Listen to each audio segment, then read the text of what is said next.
The story begins on a morning that feels slightly too quiet, the kind of quiet that makes grown adults check their windows before they check their phones. Joon-seok is 52, the type of father who has grease under his nails even on his days off because he fixes buses for the city and fixes everything else for everyone. His wife died 3 years ago, and since then he has learned how to be two parents without ever admitting he's tired. He lives in Hanul Ridge, a steep neighborhood of old row houses pressed against a forested slope. It's not a rich place, but it's a real place, full of laundry lines and aunties who know your name and your business. That morning, rain has been falling for days, and the hill behind the neighborhood looks darker than usual, swollen like it's holding a secret. Joon-seok's 16-year-old daughter, Soare, stands by the door in a school hoodie, filming the rain like it's content, like life can be held inside a screen. Joon-seok tells her to pack essentials, and she rolls her eyes like teenagers do when they're scared and trying not to show it. Then the emergency alert finally arrives, not as a gentle warning, but as a sharp command: evacuate immediately. Landslide risk. Proceed to designated shelter. The message includes a link to a route map, and what's strange isn't the alert itself. What's strange is the route it shows.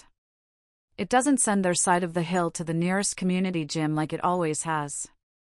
It sends them down toward the river road, an area that floods first.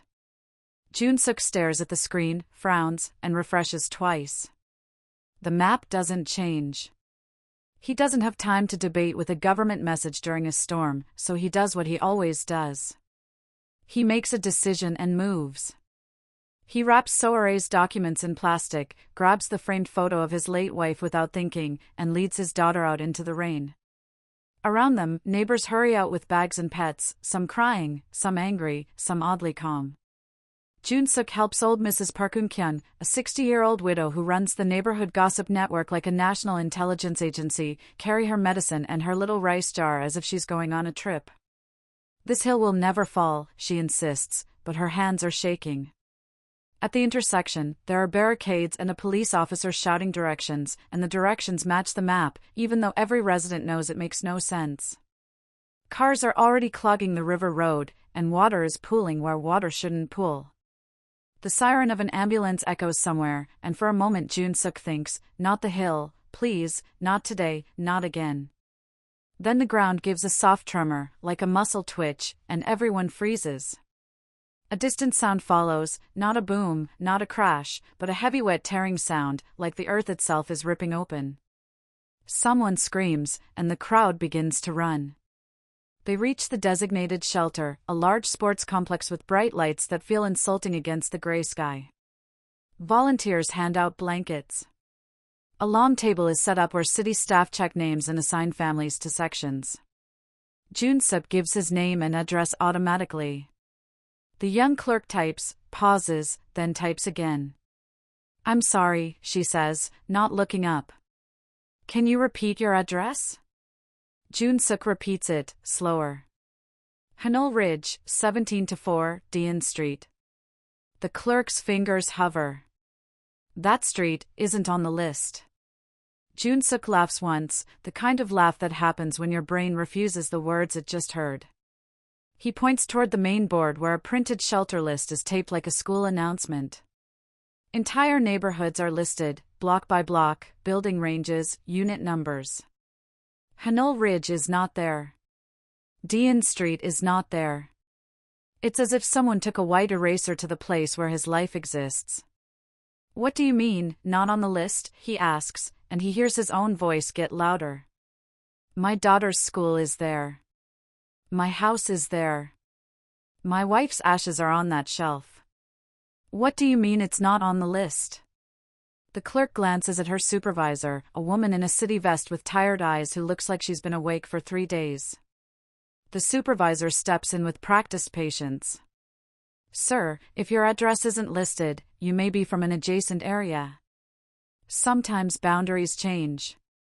Please wait while we verify." Joon-seok insists, and the supervisor's patience thins in a way that makes him realize she's not confused. She's annoyed. She types on a tablet and shows him a map, clean and official, with colored zones. There is a blank shape where Hanul Ridge should be, like a missing tooth. This area is marked as unregistered residential land, she says. It's not under our shelter jurisdiction. Unregistered. Joon-seok's head spins. Soare grips his sleeve, whispering, "Dad, what is she saying?" Joon-seok thinks of his tax bills, his utility payments, his voter registration, the city worker who fined him last year for leaving his trash out 10 minutes late. Unregistered? Then why have they been collecting his money for decades? He pushes past the table and scans the shelter. He sees neighbors from the lower district, people he recognizes from the market, but he doesn't see the faces that should be here, the aunties from his lane, the kids who used to call his wife Auntie G. Mrs. Park is there, dripping wet and furious, but even she looks lost. Joon-seok, she whispers, clutching his arm, I called 3 people. None of them are on the list either. They say their phones can't connect. It's like, our whole street fell off the earth. That's when Joon-seok notices something else. A second list is taped beneath the first, a smaller sheet that looks freshly printed.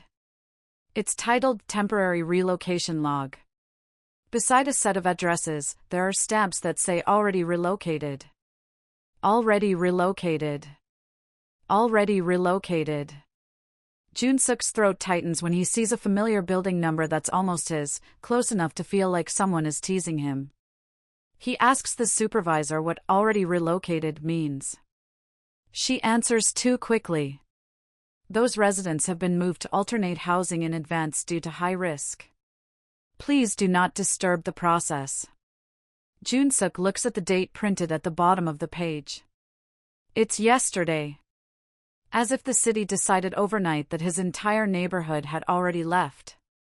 As if they wrote a story about his life without him. He forces himself to breathe. When you've lived long enough, you learn that panic is expensive. You also learn that official words can be weapons. Joon-seok pulls Soare close and tells her to stay inside the main hall, near the volunteers, no matter what. She argues, but his eyes shut her down. He steps outside into the rain again, scanning the parking lot. A line of city vehicles sits near the back, engines running.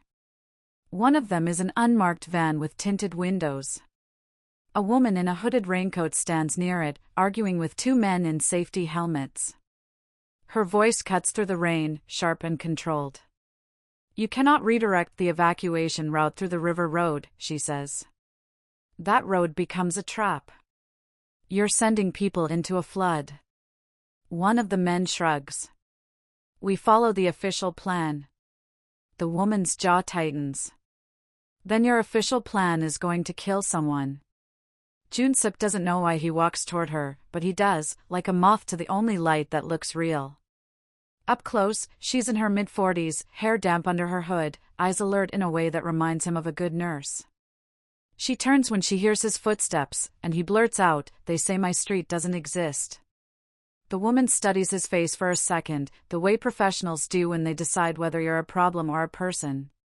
Your street, she repeats. Dian Street? Joon-seok freezes. You know it? Her name is Seo Mirai. She's 46 and works in municipal disaster response, the kind of job that means people only see you when they're already losing something. She doesn't answer his question directly. She glances at the men in helmets, then back at him. Go back inside, she says quietly. It's not safe out here. Joon-seok doesn't move. Mirai's gaze sharpens, and she lowers her voice further. Listen. If your address isn't on the shelter list, do not accept any relocation paperwork they give you. Do not sign anything. Do you understand? Joon-seok's heart begins to pound in a different way now, not fear of mud, but fear of people. Why? He demands. Mirai hesitates, just long enough to tell him the truth is dangerous. Because, she says, sometimes a disaster is used as a shortcut. Before he can ask what that means, one of the men calls her name, irritated, and she steps away, but not before slipping him a small laminated card. It has a phone number and one word written in black marker, archive. Back inside, Soare runs to him, relief flooding her face. Dad, they said we might be moved to a hotel, she says, like it's a prize. Then she lowers her voice. But, our names weren't called. It's like they skipped us. Joon-seok looks at his daughter, and something in him hardens. He thinks of his wife, who used to say, when someone tried to bully the neighborhood during redevelopment rumors, they only push the ones who stand alone. Joon-seok has been alone since she died, and he hates that thought. He grips Mireille's card until the plastic edges bite his palm. Outside, thunder rolls. Inside, a volunteer announces that the hill has partially collapsed and emergency crews are evaluating stability. People murmur, cry, pray. Joon-seok stares at the printed shelter list again, at the clean white space where his life should be, and he makes a choice that feels like stepping off a cliff. He tells Soare to stay with Mrs. Park and the volunteers. Then he walks back into the rain. Mireille meets him by the side entrance as if she knew he'd return. She's holding a hard hat and a flashlight. You're not going to let this go, she says, not as a question. Joon-seok shakes his head. My street didn't move overnight, he says. Someone moved it on paper. Mireille's face tightens, and for the first time, her calm cracks enough to show anger underneath. Then we have the same enemy, she says. She leads him to her vehicle, and as they drive through flooded streets, Mireille explains in short, careful phrases. After storms, the city sometimes issues emergency exclusion zones. Those zones can override property rights temporarily. Temporarily can become permanently if residents can't prove residency fast enough. But that's illegal, Joon-seok says. Mireille gives a humorless smile. Illegal doesn't stop people who can rewrite the record, she replies. They reach the edge of Hanol Ridge, where police tape blocks the road and a warning sign flashes, do not enter. Active landslide. Behind the tape, the neighborhood is dark except for the blinking lights of heavy machinery. Joon-seok's chest burns when he sees it. Bulldozers. Excavators. Not rescue teams. Construction machines. Mireille crouches beside him behind a parked truck, watching the scene like she's memorizing it. They're not clearing debris, Joon-seok whispers. They're clearing homes. Mireille's eyes track a worker who walks toward a row house with a red spray-painted X on the door. The worker slaps a seal across the entrance like it's evidence in a crime scene. Joon-seok's breath catches because that house is 2 doors away from his. He starts to move, but Mireille grabs his wrist. If they see you, they'll detain you, she warns. Joon-seok's jaw clenches. Detain me for entering my own street? Mireille looks at him, and for a moment her eyes soften with something that looks like regret. They will detain you for refusing to disappear, she says. Then something happens that turns Joon-seok's blood cold. From inside one of the sealed houses, a phone starts ringing. Not a loud ringtone, but a soft melody drifting through rain and darkness. Joon-seok recognizes it instantly because he set that ringtone himself years ago for his wife's phone, back when she was alive and would call him to remind him to buy tofu. The sound shouldn't exist anymore. His wife's phone is in a box, dead and silent, inside his home. Yet the melody rings again, faint but undeniable, from behind a door marked with a red X. Joon-seok's legs move before his brain can stop them. Mireille hisses his name, tries to pull him back, but he breaks free, rushing toward the sealed house, toward the impossible sound, and the moment his hand touches the wet seal, a beam of light snaps onto his face and a voice shouts, "Hey! Stop right there!" In the glare, Joon-seok sees a uniformed officer raising his radio, and behind that officer, the excavator's arm lifts slowly, like a giant metal fist about to come down on the row of homes, including his own. For a second, Joon-seok can't move because adulthood teaches you to respect uniforms, but fatherhood teaches you something stronger. He raises both hands and forces his voice to stay steady. "That's my house," he says. "I heard a phone ringing inside." The officer doesn't care about the phone. He only cares about the line. "This is a restricted zone," the officer snaps. "Residents have been relocated. Step back." The phrase hits like a slap. Relocated. As if a family can be moved like furniture. Joon-seok takes one more step, and the officer's hand goes to his belt. That's when Mireille appears at Joon-seok's side, flashing an ID so fast it's almost a magic trick. "CO Mireille, Municipal Disaster Response," she says, voice crisp. "We're conducting a safety verification. Who authorized demolition equipment inside an active rescue perimeter?" The officer hesitates, not because he respects her, but because her tone is the kind that creates paperwork. He lowers his radio slightly. "This is stabilization work," he insists. Mireille's eyes narrow. "Stabilization doesn't require sealing doors," she replies. "And it certainly doesn't require moving residents off records overnight." The officer's face tightens, but he backs off just enough. "Talk to City Hall," he says, as if City Hall is a god. Then he waves toward the street. "You have 2 minutes. Then you're out." Mireille grabs Joon-seok and pulls him away from the officer's light, down an alley where the rain hides them. "You cannot chase a ringtone right now," she says, harsh but not cruel. Joon-seok's hands are shaking. "That ringtone is my wife," he whispers, like a man confessing madness. Mireille looks at him, and her expression changes, the way it does when someone realizes the stakes are not just legal.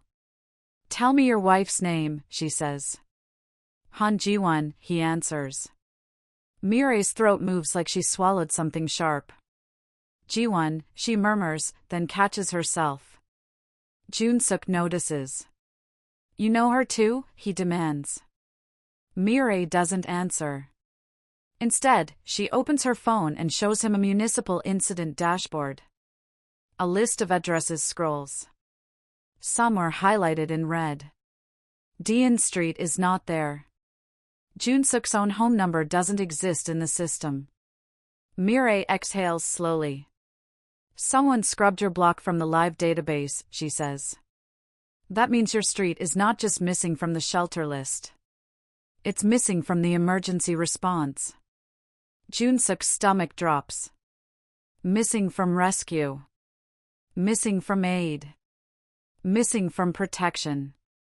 "So if something happens to my house," he whispers, "there will be no record it happened." Mireille meets his eyes. "Exactly," she says. They retreat before the officer's 2 minutes become an arrest. Back at the shelter, Joon-seok's first instinct is to grab Soare and run somewhere else, anywhere else, but Mireille stops him. "If you leave, you become even easier to erase," she warns. "Right now, you need proof you exist." She leads him to a quieter corner near the storage rooms, where volunteers stack boxes of instant noodles and bottled water. There, she speaks like someone who has been holding a secret under her tongue for a long time. She used to be a civil engineer, assigned to hillside reinforcement projects. Years ago, she wrote a report warning that Hanul Ridge's slope was compromised by illegal soil removal and improper drainage. The report disappeared. Her supervisor told her to refile it with revised conclusions. When she refused, she was moved out of engineering and into disaster response, a job that keeps you busy enough to stop asking why. "So you've been punished," Joon-seok says. Mireille's laugh is small and bitter. "I've been stored," she corrects him. Like a problem they didn't want to solve. Joon-seok's mind spins with a new kind of fear. He thinks of redevelopment rumors that came every few years like seasonal flu. He remembers strangers who visited the neighborhood offering generous buyouts. He remembers Ji-won refusing to sign, saying their home was not just a building, it was a memory bank. She had stood in their doorway and told one slick man, "If you want the land, you can buy the mountain. My house is not for sale." The man smiled as if she were adorable. Now, hearing Mireille, Joon-seok wonders if Ji-won's refusal put a target on their street. He looks at Mireille. "Who benefits from us disappearing?" he asks. Mireille hesitates, then says a name that makes the air feel colder. "Mayor Kang Dae-jin," she answers. "And the company funding the Green Renewal Project."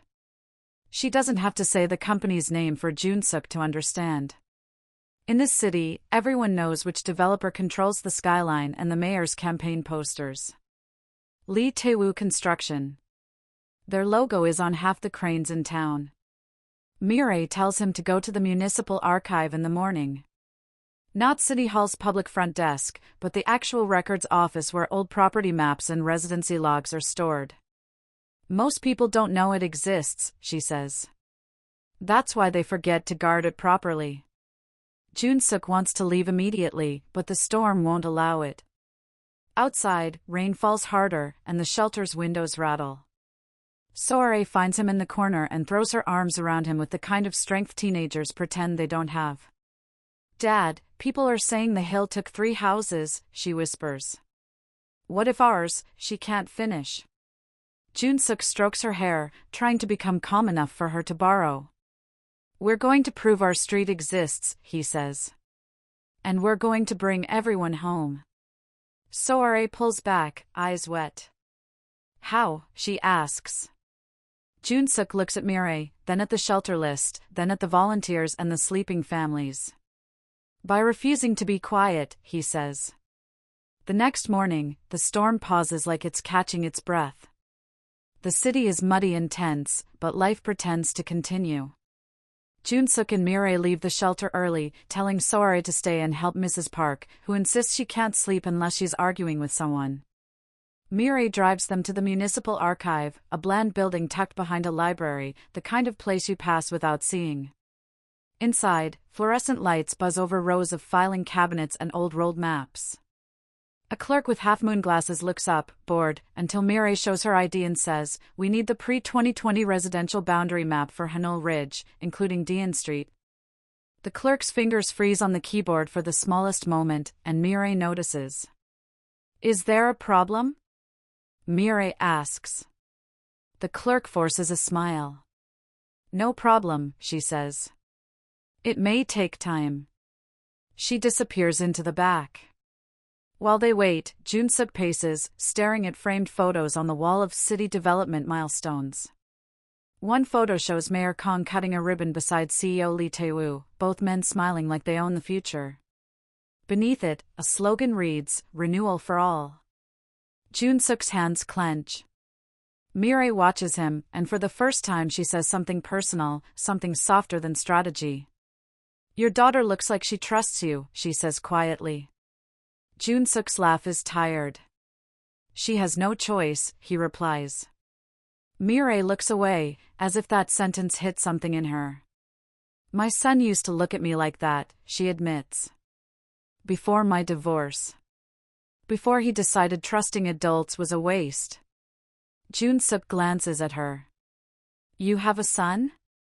Mireille nods, eyes fixed on the floor. "He's in the military now," she says. "Far away. It's easier to send children away than to protect them here." The clerk returns with a thin folder and an apology that sounds rehearsed. "Those maps were digitized," she says. "The originals were transferred." Mireille's expression stays polite, but her voice sharpens. "Transferred where?" The clerk shrugs. "City Hall," she says. Mireille leans forward. "City Hall is currently using emergency protocols," she says. "Records cannot be transferred during an active disaster without documentation." "Show me the transfer log." The clerk's face flushes. She opens a drawer slowly and pulls out a logbook. Mireille flips pages, then stops. There are missing entries, torn cleanly, like someone removed a week of history. Joon-seok's chest tightens again. "They did it," he whispers. Mireille closes the book gently, as if closing a coffin. "Yes," she says. "They did." On their way out, Joon-seok's phone rings. It's Soare, voice shaking. "Dad," she says, "they just posted a new list. It says our neighborhood is not eligible for compensation because it was vacant land. Joon-seok's vision blurs with rage. Vacant. His wife's laughter was not vacant. His daughter's childhood was not vacant. Mrs. Park's kimchi smell was not vacant. He tells Soare to stay put and not argue with officials. He hangs up and slams his fist lightly against the wall, controlled enough not to draw security. Mireille grips his shoulder. "We need evidence," she says. "Not anger." Joon-seok breathes hard.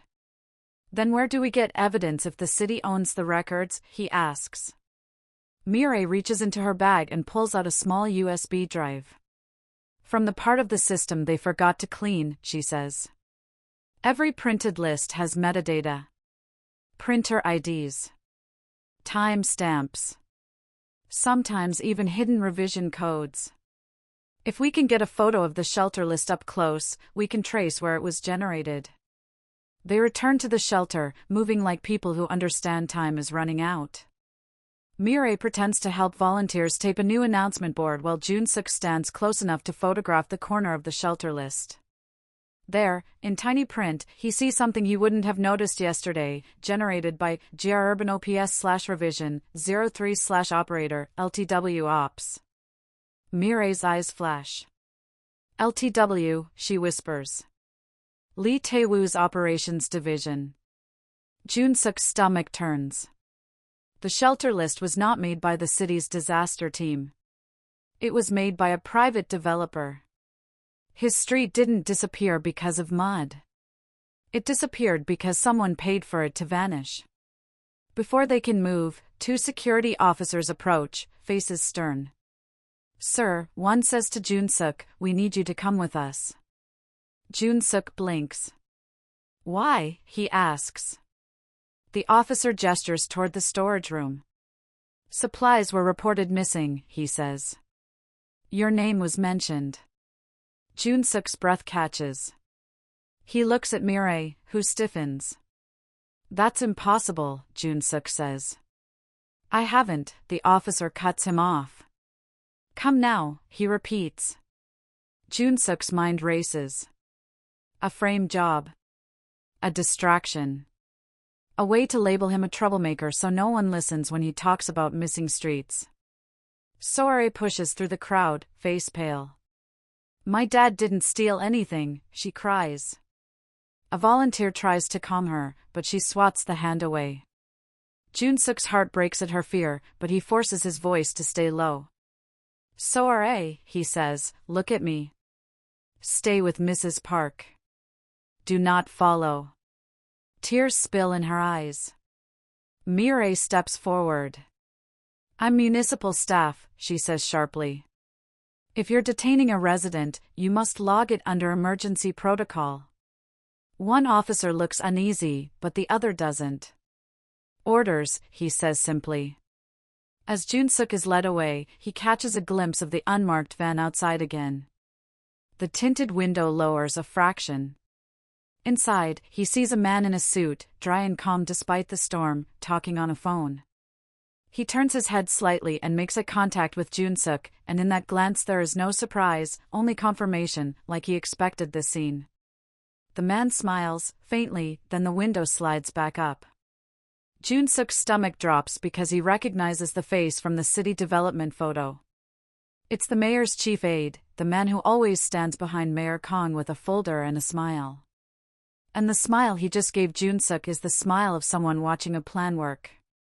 If you're enjoying this story, subscribe and tell me in the comments what you think will happen next.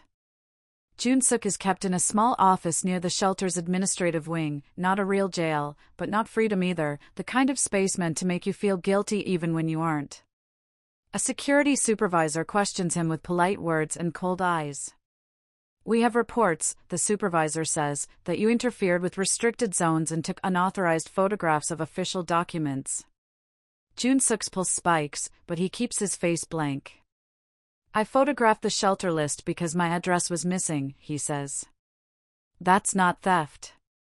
That's survival." The supervisor smiles as if Joon-seok is childish.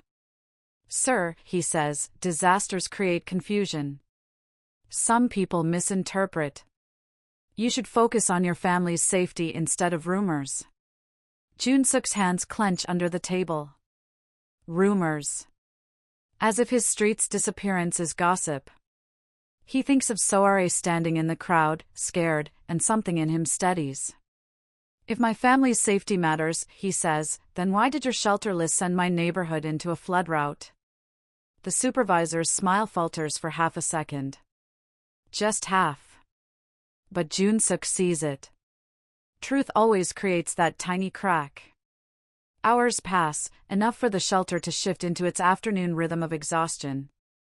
Eventually, a police detective arrives, not in a dramatic way, but in a bored way, like she's picking up paperwork. Her badge reads Choi Min Jae.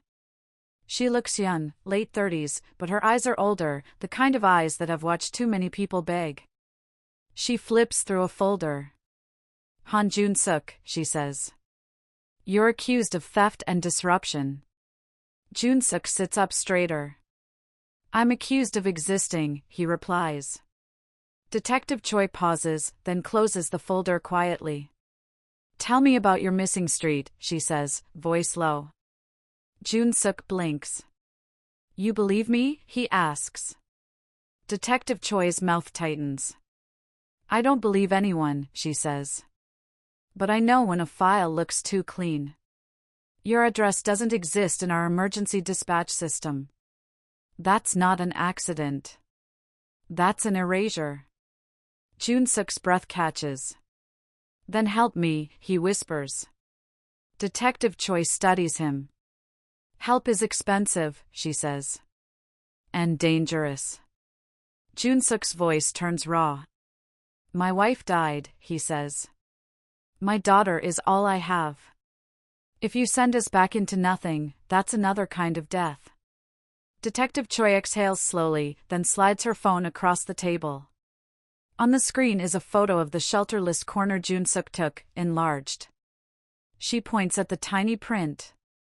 Generated by GR Urban OPS. This is not a municipal code, she says. This is private. Joon-seok's throat tightens. We know, he says.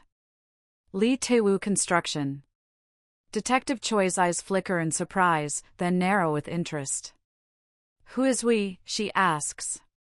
Joon-seok hesitates, then says, Seo Mirai. Detective Choi goes still. Mirai? She repeats. The engineer who got buried in disaster response? Joon-seok nods. Detective Choi leans back, thinking. If Mirai is involved, she murmurs, then this is bigger than shelter paperwork. She stands, opens the office door, and speaks to the supervisor with a calm authority that makes the man stiffen. This is a civil misunderstanding, she says. Release him. If there is theft, I will follow up through proper channels. The supervisor protests weakly, but Detective Choi's stare shuts him down. Joon-seok is free, but freedom feels fragile now, like glass. Outside, Mirai is waiting in the hallway, face tight with worry she tries to hide. When she sees Joon-seok, she releases a breath like she's been holding it the entire time. They tried to label you, she says quietly. If they can make you look criminal, they don't have to answer your questions. Joon-seok nods, eyes burning. They're not just moving papers, he says. They're moving people. Mirai glances at Detective Choi, who lingers a few steps away, watching them like she's measuring their courage. Mirai speaks carefully. We need to go tonight, she says to Joon-seok. The archive. Not the public archive. The basement storage at City Hall. They'll shred what's left by morning. Joon-seok's heart pounds. How do you know? He asks. Mirai's jaw tightens. Because I got a call, she says. From my ex-husband. She doesn't explain who he is, but the pain in her voice explains enough. He said, Mirai, stop digging. This is bigger than you. Then he said one more thing, she continues, eyes dark. He said, they already prepared the compensation list for Hanul Ridge. Joon-seok's blood turns to ice. Prepared. As if the disaster was scheduled. That evening, the shelter is louder with rumors. Some say more houses collapsed. Some say the river road flooded exactly where the evacuation map sent people, and 2 cars were swept away. Volunteers try to control panic with instant noodles and forced smiles. Joon-seok checks on Soare, who looks exhausted but stubbornly helpful, distributing blankets with Mrs. Park barking orders beside her like a general. When Soare sees her father, she nearly collapses into him. "They told everyone you stole food," she whispers, furious. "I wanted to scream at them." Joon-seok kisses her forehead. "You did well not to," he says. "Sometimes screaming is what they want." Soare's eyes narrow. "Then what do we do?" she asks. Joon-seok looks at Mireille across the hall, the woman who somehow stepped into his life like a match in a dark room. "We collect proof," he says. "We make noise the right way." Soare nods, then, without asking, slips her phone into her pocket and says, "I'm coming." Joon-seok's instinct screams no, but Mireille speaks first. "She's old enough to remember," Mireille says softly. "And young enough to move fast." Joon-seok hates that it's true. Near midnight, they leave the shelter through a side exit. Detective Choi meets them in an unmarked car, not officially, but as a person. "I can't be seen helping you," she says, eyes scanning the dark. "But I can open one door." She drives them to City Hall, which is quieter than it should be in a disaster, too quiet, as if the building is holding its breath too. A security guard at the back entrance recognizes Detective Choi and waves her through with the lazy trust of someone who believes badges are always on the right side. In the stairwell, Mireille moves with familiarity, like she used to belong here before the city treated her like a stain. She leads them down to a basement corridor lit by one flickering bulb. Metal shelves line the walls, filled with boxes labeled property/residency/boundary changes. Joon-seok's heart races.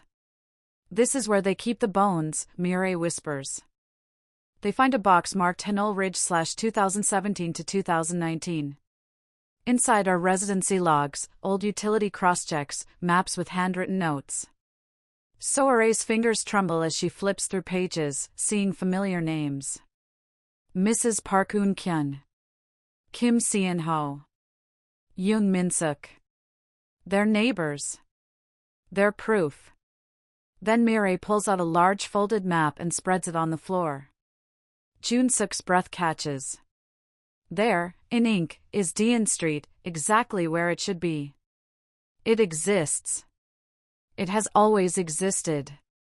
But taped over part of the map is a newer paper overlay with different labels. The overlay renames the street to Green Buffer Zone. Not a street. A zone. Mireille's face tightens with fury. "They rezoned your neighborhood quietly," she whispers. "Not legally. Quietly." Joon-seok's chest burns. He points to a stamp in the corner.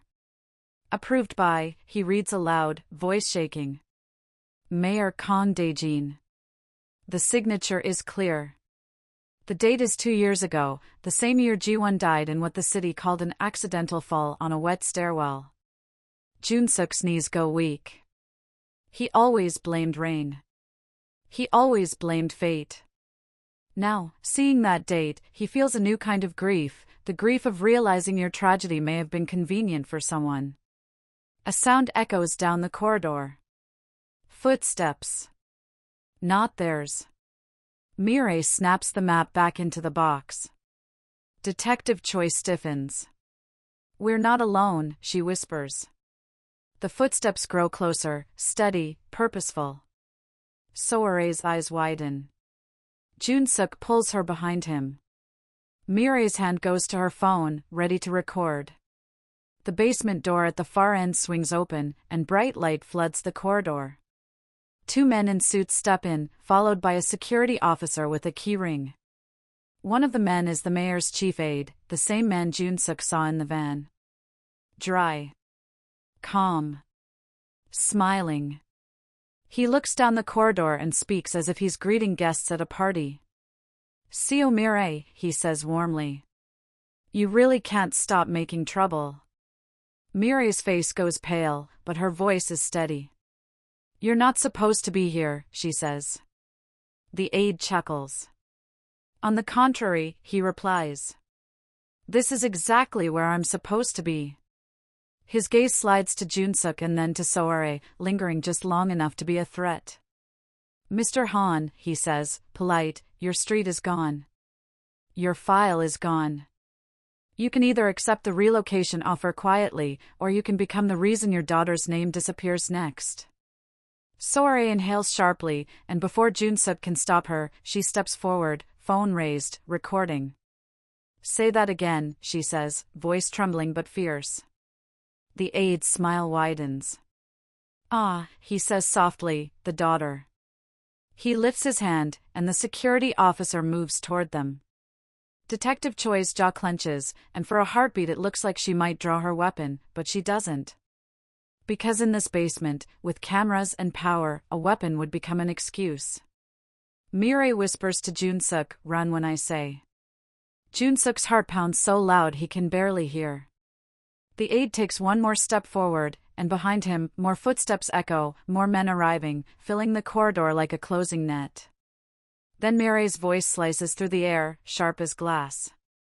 Now, she says. Joon-seok grabs Soare's hand and runs. They sprint down the corridor, feet slipping on concrete, breath tearing from their throats. Detective Choi moves with them, not officially, not legally, but as a human being who has decided she can't watch a family get erased. She slams a door behind them and shouts, stairwell, left. Mireille runs beside Joon-seok, clutching the box of maps and logs like it's a newborn. The echo of pursuit follows, shoes pounding, voices barking. Soare's phone is still recording, shaky footage of darkness and fear, but it's real, and real is the only weapon they have. They burst into the main lobby of City Hall, which is almost empty at this hour, and for a second Joon-seok thinks they might escape into the rain. Then the fire alarm blares. At first, it seems like coincidence, like some cruel timing, until smoke begins to seep from a side corridor and a security officer shouts, basement fire. Evacuate! Joon-seok stops short, staring. Mireille's face goes white. They're burning the records, she whispers. The aide's voice echoes from behind them, calm even through the alarm. Accidents happen, he calls out. Especially during disasters. Joon-seok's blood runs cold. They aren't just chasing them. They're cleaning the stage after the scene. Detective Choi grabs Joon-seok's shoulder. Out, she orders. Now. They run into the rain, coughing, hearts pounding, while City Hall's lights flicker like a nervous smile. Behind them, the alarm continues to scream. They retreat to Mireille's car, soaked and shaking, and for a moment the car becomes a tiny island in a city that feels like it's sinking into corruption. Mireille opens the box and checks the contents with trembling hands. The map is wet but intact. The logs are damp but readable. Proof survived.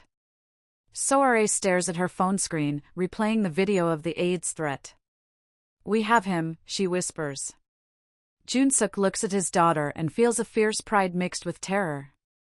Don't post it, he says immediately. Not yet. Soare's eyes flare. Why not, she demands. Joon-seok swallows. Because if you post it without a plan, he says, they'll call it fake, and then they'll come for you harder. We need someone who can't be silenced so easily. Mireille's eyes shift, thinking the same thought. A journalist, she says quietly. Someone with a platform. Detective Choi nods once. I know one, she says. Yoon Hyejin. She owes me. Then she adds, almost reluctantly, and she hates the mayor. They meet Yoon Hyejin at a small all-night diner, the kind of place where the coffee tastes like despair and the owner doesn't ask questions. Hyejin is 40, sharp-eyed, hair tied back, wearing a raincoat like armor. She listens while Mireille explains, while Joon-seok shows the map, while Soare plays the recorded threat. Hyejin's expression doesn't change much, but her eyes sharpen with each detail. When the video ends, she exhales slowly. This is good, she says. But it's not enough. Joon-seok's stomach drops. Not enough, he repeats, voice cracking. They threatened my daughter. Haiji nods, unmoved by emotion, not because she doesn't care, but because she knows feelings don't win against systems. A threat shows intent, she says. To bring down a mayor and a developer, we need motive, method, and impact. We need to show what they gain, how they did it, and who got hurt. Mireille's jaw clenches. People were sent into flood zones, she says. That's impact. Haiji nods. Then we need witnesses, she replies. And we need to connect it to money. Land. Contracts. She leans forward, voice lowering. Tell me something, she says to Joon-seok. Why your street? Why you? Joon-seok's throat tightens, and a memory rises like a ghost. His wife, Ji-won, refusing to sign buyout papers. Ji-won telling a slick man their home was not for sale. Ji-won dying on wet stairs the week after. Joon-seok's voice becomes small. My wife didn't want to leave, he whispers. Mireille's eyes flicker, and she finally says what she avoided before. I knew your wife, she admits quietly. She came to my office years ago with neighbors. She begged us to reinforce the slope properly. She said the drains smelled like chemicals after construction trucks came at night. Joon-seok stares at Mireille, stunned. Why didn't you tell me, he asks, hurt leaking through anger. Mireille's eyes fill with something she refuses to let fall. Because I failed her, she whispers. I wrote the report. I screamed. I was pushed aside. And she still died. I didn't want to look at you and see my failure wearing your wife's name. The air inside the diner turns heavy, not just with conspiracy, but with grief. Joon-seok realizes Mireille isn't just a guide through this nightmare. She's been living in its shadow for years. He wants to be angry, but he can't, because her guilt is honest, and honest guilt is rarer than apologies. Instead, he reaches across the table and places his hand over hers. It's a simple gesture, but it carries a lifetime of unsaid things. I know what it is to lose and keep breathing anyway. Mireille's fingers tremble under his. Soare watches them, quietly, and for the first time since the disaster began, something in her face softens, like she's seeing her father not just as a protector, but as a man who deserves comfort too. Hygiene breaks the moment, because time is still moving. We have one more problem, she says. If your neighborhood is marked as vacant land, the city will move fast. They'll start demolition publicly under the excuse of safety. Joon-seok's stomach twists. They already brought excavators, he says. Hygiene nods. Then we need to stop demolition, she replies. Not with fists. With cameras. She looks at Soare. Can you go live? Soare's eyes widen. Live, she repeats. Hygiene nods. If the world watches, it becomes harder to erase, she says. Detective Choi exhales. Harder, she mutters. Not impossible. Mireille sits up straighter, decision hardening in her spine. Tomorrow morning, she says, there's a press briefing at the Disaster Command Center. The mayor will speak. If we confront him there with evidence, on record, he can't pretend your street never existed. The next morning, the city wakes to a weak gray sunrise and a smell of wet soil that clings to everything. The Disaster Command Center is crowded with officials, reporters, and anxious residents. Mayor Kong stands at a podium, face solemn, voice practiced. He talks about safety, swift response, prioritizing resources. Behind him, a large screen shows a map of affected zones. There is still a blank shape where Hanul Ridge should be. Joon-seok's hands shake as he watches, fury building behind his ribs. Mireille stands beside him, calm on the outside, burning on the inside. Hygiene holds her camera steady, and Soare holds her phone, finger hovering over the live button, eyes wide but determined. The mayor finishes his statement and opens the floor for questions. A few reporters ask predictable things. Then Hygiene steps forward. Mayor Kong, she says clearly. The room shifts because her voice is known. She's the kind of journalist officials dislike because she doesn't smile when they lie. The mayor's eyes narrow slightly, but he forces a polite expression. Yes, Ms. Yoon, he says. Hygiene lifts the old boundary map high enough for cameras to see. Why is Dean Street on the official 2019 residential map, she asks, but missing from your shelter list and emergency dispatch system today? A murmur ripples through the room. The mayor's smile tightens. We have adjusted zones for safety, he says. That area was already relocated due to high risk. Hygiene's eyes flash. Already relocated, she repeats. Then why are residents of that street currently in shelters with their addresses marked as non-existent? The mayor's jaw clenches. We are verifying, he begins. Mireille steps forward before he can finish. She raises her voice, not shouting, but cutting. Mayor Kong, she says, who generated the shelter list revision labeled GR Urban OPS?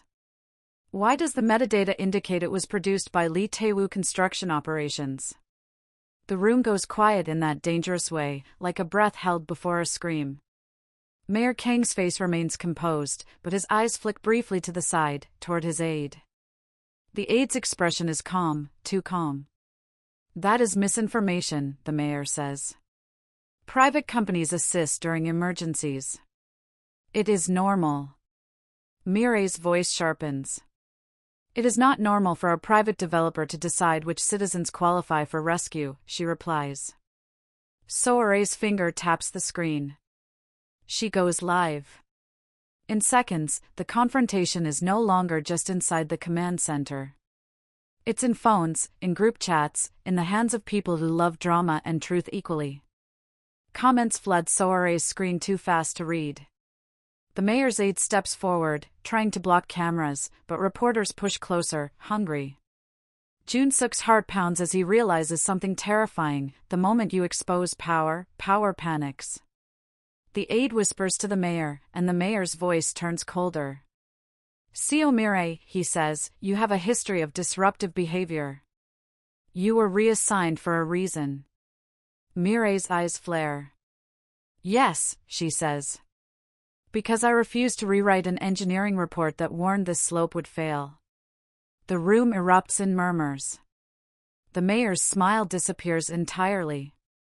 This is not the time, he says, voice sharp. People are dying. Joon-seok can't hold back anymore. He steps forward, voice shaking but loud. People are dying because you redirected evacuation routes into flood roads, he says. People are dying because you decided some streets don't deserve rescue. He lifts the framed photo of his wife that he carried to the shelter. My wife lived on that street, he says, breath cracking. She died after refusing to sell our home. Now your list says our land was vacant. Was her life vacant too? For a heartbeat, the mayor looks startled, as if he didn't expect a father's grief to be so public. Then his expression hardens again. Remove them, he orders. Security steps forward, and the room shifts into chaos. Detective Choi moves instinctively, blocking Joon-seok like a shield. Hygiene keeps filming, voice loud. Are you detaining citizens for asking questions? She shouts. Soare's livestream shows security hands reaching, pushing. The mayor's aide lunges towards Soare's phone, but Soare jerks it back, tears spilling now, not from fear, but from rage. In the chaos, a new sound rises outside, a deep groan that makes everyone freeze. The ground trembles. Not dramatically, not like a movie, but enough to make cups vibrate on tables. A worker bursts into the command center, face pale. Secondary slide, he shouts. Hanul Ridge is moving again. The room explodes. Officials scramble. Reporters shout. The mayor's face drains. Mireille grabs Joon-seok's arm. If the slope moves now, she says, voice urgent, they'll use it as the final excuse to bulldoze everything. And anyone still trapped, she doesn't finish, because they all know what trapped means. Missing people. Missing records. Missing help.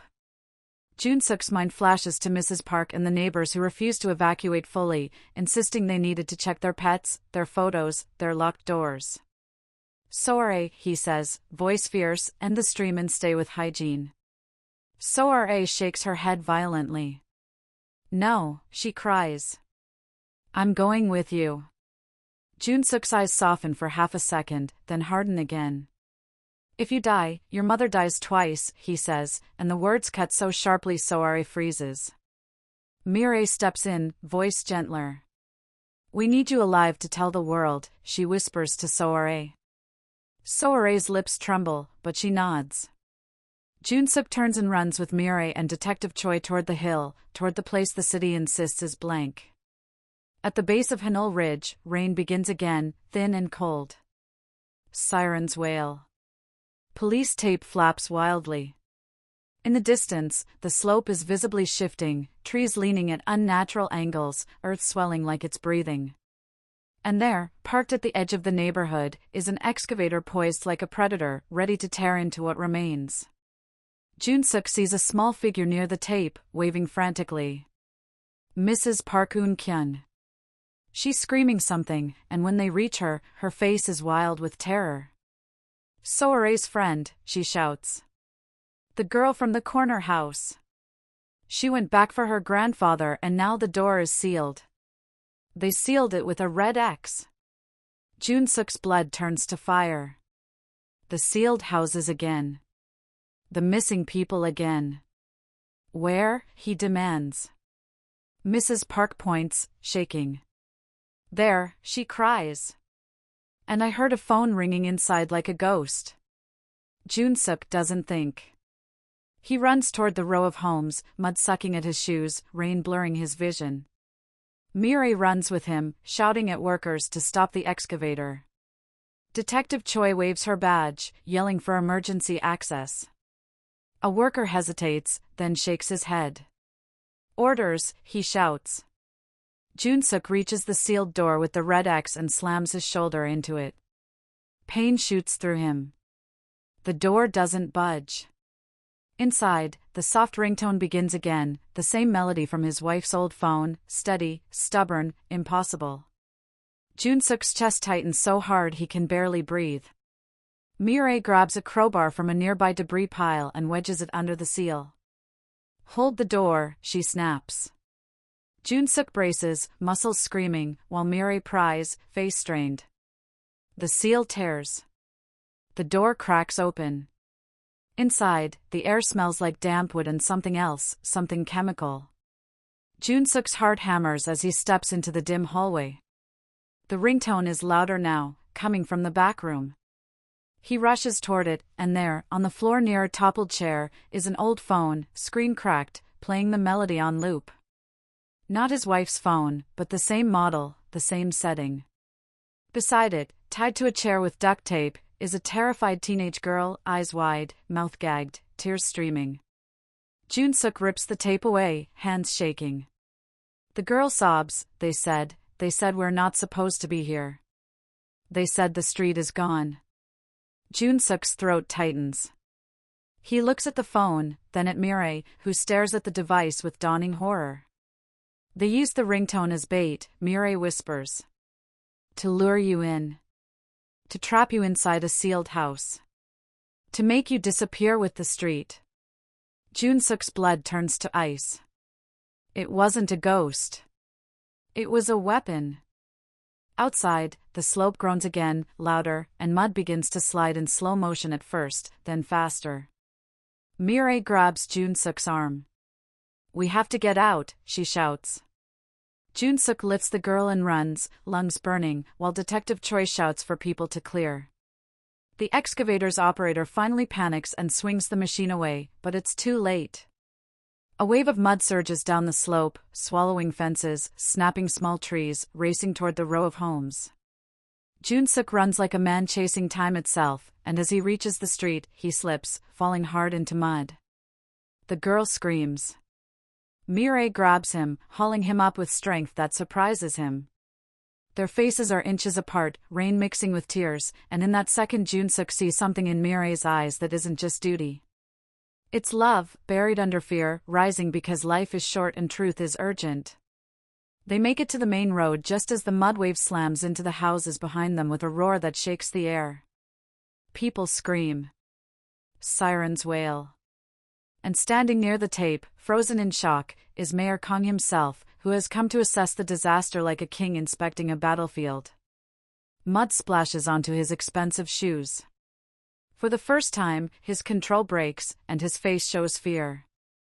Joon-seok steps toward him, soaked and shaking, holding the rescued girl like proof. You tried to erase us, Joon-seok says, voice low and lethal. You tried to bury us under mud and paperwork. The mayor opens his mouth, but no words come. Mireille raises her phone, recording. Detective Choi stands beside them, eyes hard, badge visible. Then the mayor's aide pushes through the crowd, grabbing the mayor's arm. We need to leave, he hisses.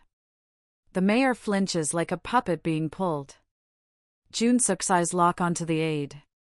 It was you, he says. You printed the list. You sealed the doors. The aide's smile returns, thin and cruel. Sir, he says, I told you. Your street is gone. He turns to pull the mayor away, but as he does, the ground near them shifts again. A crack opens in the mud-slick pavement, and the mayor slips, falling toward the edge of a collapsing section. For a split second, the mayor's hand flails in the air, grasping nothing, and his eyes meet Joon-seok's with pure terror. Joon-seok has a choice. Let the man fall and keep the evidence safe. Or grab him and risk everything. Joon-seok lunges forward and catches the mayor's wrist. The mayor's weight yanks Joon-seok toward the edge, and for a terrifying second, both men are about to disappear into the collapsing gap, swallowed by the same earth the mayor tried to weaponize. Mireille screams Joon-seok's name and grabs his waist. Detective Choi grabs Mireille's arm. Together, they pull, muscles straining, boots sliding in mud, and with a final jerk they haul the mayor back onto solid ground. The mayor collapses, coughing, shaking, face covered in rain and humiliation. His aide stares in stunned horror, not because the mayor almost died, but because Joon-seok just saved the one man who doesn't deserve saving. Joon-seok stands over the mayor, chest heaving, mud dripping from his clothes like a second skin. I saved you, Joon-seok says, voice rough, because my daughter needs to see what kind of man her father is. He leans closer, eyes burning. But don't mistake that for mercy. The mayor's throat works as he tries to speak. Cameras are pointed at him now, not just Mireille's, but reporters who have arrived, drawn by chaos in Soiree's livestream that ended too abruptly to be normal. Yoon Hye-jin pushes through the crowd with her camera, eyes sharp. Soiree is with her, face pale, tear-streaked, but alive. When Soiree sees her father, she sobs in relief, then freezes when she sees the mayor on the ground. The entire city feels like it's watching through screens in rain. The mayor looks up at the cameras and realizes there is no clean exit. His street erasing trick has failed in the worst way, publicly. His aide tries to pull him up, whispering urgently, "Sir, don't say anything." The mayor's hand jerks away from the aide like he's suddenly allergic. Maybe it's fear. Maybe it's guilt. Maybe it's the shock of being saved by the man he tried to bury. He stares at Joon-seok for a long moment, and something cracks in his face, not sympathy, but the exhausted realization that the lie has become heavier than the truth. I didn't start this, the mayor says hoarsely, and the aide's eyes widen in panic. I only let it happen. Hye-jin steps closer, voice sharp. Let what happen, Mayor Kong? She demands. The mayor swallows. His voice trembles, and that tremble is more damning than any scream. They wanted the land, he says. They said it was for renewal. For safety. For a green project that would bring money. He coughs, mud on his lips. They said the storm would be an opportunity. An emergency makes people obedient. The aide lunges forward, trying to cut him off, but Detective Choi steps between them, hand on her weapon, eyes like ice. One more step and you'll be detained, she warns. The aide freezes, jaw clenched, calculating. Mirai raises her phone higher, voice steady even as tears mix with rain on her face. Who is they? She asks. The mayor's eyes flick to the aide, then to the distance where, beyond police tape, a convoy of Lee Tae-woo construction vehicles sits like vultures waiting to feed. Lee Tae-woo, the mayor whispers. The name lands like a stone in water, sending ripples through the crowd. Murmurs explode. Phones rise. Someone shouts, developer. Someone else shouts, corruption. And in that moment, the truth becomes louder than the sirens. But the aide is not finished. He snaps into motion, pulling out his own phone and shouting to someone off-screen, move. Now! A black SUV revs nearby. Two men in suits rush toward the mayor, trying to drag him away. Detective Choi steps forward, blocking them, and for a second it looks like violence will erupt. Then Hyejin lifts her camera and shouts, "If you touch the mayor now, you're obstructing an ongoing public statement." It's a ridiculous sentence, but it works because cameras make cowards of even the powerful. The men hesitate, caught between orders and optics. Joon-seok turns to Soare, voice fierce. "Show them the video," he says. Soare's hands tremble as she opens her recorded clip and holds the screen up for Hyejin's camera. The mayor's aide's face appears on the video, smiling as he threatens to erase Soare's name. The crowd gasps. The aide's expression changes, not into fear, but into something uglier, rage that a child has outplayed him. He steps forward, voice sharp. "That video is manipulated," he snaps. Hyejin's eyes flash. "Then sue us," she replies coldly, "after you explain why your developer operations code appears on a shelter list." Detective Choi speaks into her radio, voice calm. "Requesting immediate backup," she says. "Possible obstruction and evidence tampering by municipal staff." The words feel surreal in the rain, but they are real, and real is contagious. In the hours that follow, the city shifts. Not instantly, not neatly, because corrupt systems don't collapse like buildings. They resist. They deny. They redirect blame. But with the mayor's statement on camera, with Mirai's map, with Soare's recorded threat, with Hyejin broadcasting, the story becomes too large to bury. The governor's office announces an investigation. National media arrives. Residents of other neighborhoods begin checking their own boundaries, their own records, suddenly afraid their lives could also be erased by a printer code. The disaster becomes more than mud. It becomes a mirror. In the shelter that night, Joon-seok sits beside Soare on a thin mattress, both of them wrapped in donated blankets. Mrs. Park snores nearby, exhausted from yelling at volunteers all day, proving once again she can survive anything out of spite. The rescued teenage girl sleeps safely with medics. Mirai sits across from Joon-seok, knees drawn up, staring at her hands like she can still feel the weight of the crowbar. The noise of the shelter fades into a low hum, and in that quiet, Joon-seok finally lets himself feel everything he has been too busy to feel. He looks at Mirai and says softly, "You didn't fail my wife." Mirai's eyes snap up, wet. "I did," she whispers. Joon-seok shakes his head.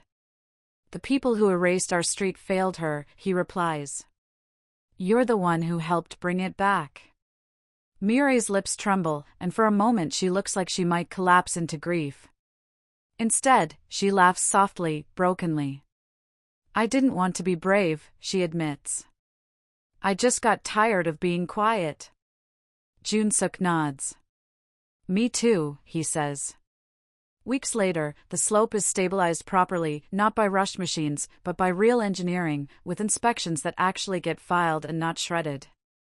Temporary housing is arranged, this time with residents' names listed clearly, not stamped as already relocated like an insult. Compensation hearings begin, messy and slow, but real.